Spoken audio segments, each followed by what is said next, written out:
क्या कभी आपने किसी नेफ्रोलॉजिस्ट के बारे में सुना है? यह शब्द आपके लिए रहस्यमय होगा या फिर एक टंग ट्विस्टर होगा।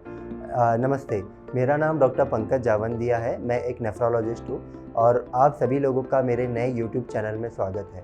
इस चैनल में हम विभिन्न प्रकार के वीडियोस डालेंगे जिसमें हम लोग जानेंगे कि किडनी किस तरीके से काम करती है, क्या क्या कारण है जिससे किडनी की बीमारियां होती है और उन्हें कैसे ट्रीट किया जाता है। तो सबसे पहला सवाल है कि नेफ्रोलॉजिस्ट कौन होता है। ये जानने के लिए जानना ज़रूरी है कि आपकी किडनी क्या काम करती है। तो किडनी एक आपके कमर में, आपके पीठ के पीछे दो फैक्ट्रियों की तरह होती है जो 24 घंटे लगातार काम करती रहती है। ये प्रतिदिन 180 से 200 लीटर आपका खून फ़िल्टर करती है और उसमें से करीबन 1.5 से 2 लीटर यूरिन बनाती है, जिससे वो शरीर की गंदगी बाहर निकालती है। लेकिन कभी कभी इन श्रमिकों को भी मदद की ज़रूरत पड़ती है, जैसे डायबिटीज़, ब्लड प्रेशर, इन्फेक्शन, इन सब से किडनी की बीमारियां होती है। तो इस समय आपको नेफ्रोलॉजिस्ट से कंसल्ट करना चाहिए। तो वास्तव में नेफ्रोलॉजिस्ट होते कौन है? तो नेफ्रोलॉजिस्ट एक मेडिसिन का वह ब्रांच है जो किडनी से जुड़ी समस्याओं पे समाधान निकालते हैं। यह हम सुनिश्चित करते हैं कि आपकी किडनी जिस तरीके से चलना चाहिए उस तरीके से चले और शरीर का संतुलन बना रहे। तो अगला सवाल आता है कि नेफ्रोलॉजिस्ट किस चीज़ का, किस बीमारी का इलाज करते हैं। तो nephrologist chronic kidney disease, diabetes से होने वाली किडनी की बीमारियाँ, ब्लड प्रेशर और ब्लड प्रेशर से होने वाली किडनी की बीमारियों का इलाज करते हैं।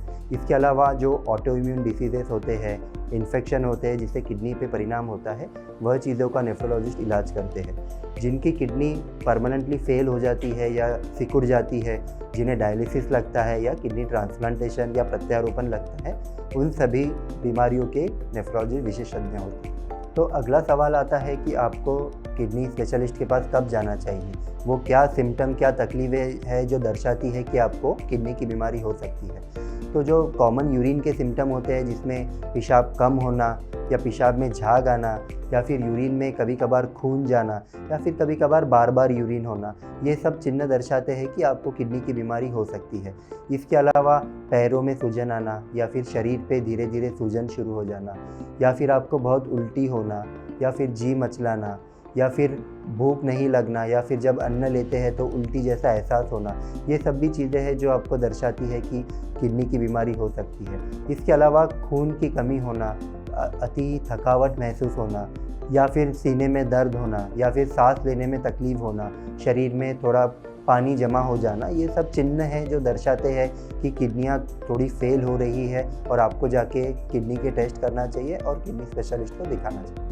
काफ़ी बार हमारे पास ओपीडी में पेशेंट्स आते हैं जो क्रिएटिनिन का रिपोर्ट लेके आते हैं 5 और 6। उस समय जो किडनी का प्रॉब्लम है ऑलरेडी स्टेज 4, स्टेज 5 पे प्रोग्रेस हो चुका होता है। तो ज़रूरी ये होता है कि जब किडनी का बीमारी अगर हम लोग अर्ली स्टेज में पकड़े तो वो स्टेज में हम काफ़ी अभी जो दवाइयाँ आई है वो दवाइयों से हम वो किडनी की बीमारी को प्रोग्रेस होने से रोक सकते हैं। इसीलिए महत्वपूर्ण हो जाता है कि अगर आपको शुगर है या बीपी है या कोई भी सिम्टम जो बताया है उनमें से कोई सिम्टम है, तो आप अर्ली उसकी जांच कराइए। उसके यूरिन के और ब्लड के जो 2 सिंपल टेस्ट होते हैं वो कराइए। अगर किडनी की बीमारी अर्ली स्टेज में पकड़ में आती है तो डायलिसिस और ट्रांसप्लांट तक वो बीमारी पहुंचने की नौबत ही नहीं आती। अगर यह वीडियो आपको महत्वपूर्ण और जानकारी युक्त लगा है तो आप ये वीडियो को लाइक कीजिए और हमारे चैनल को सब्सक्राइब कीजिए। हम रेगुलर इंटरवल में किडनी से रिलेटेड वीडियोस डालते रहेंगे ताकि आप लोगों को भी किडनी की बीमारी के कारण और बीमारी के इलाज का पता चले। Thank you.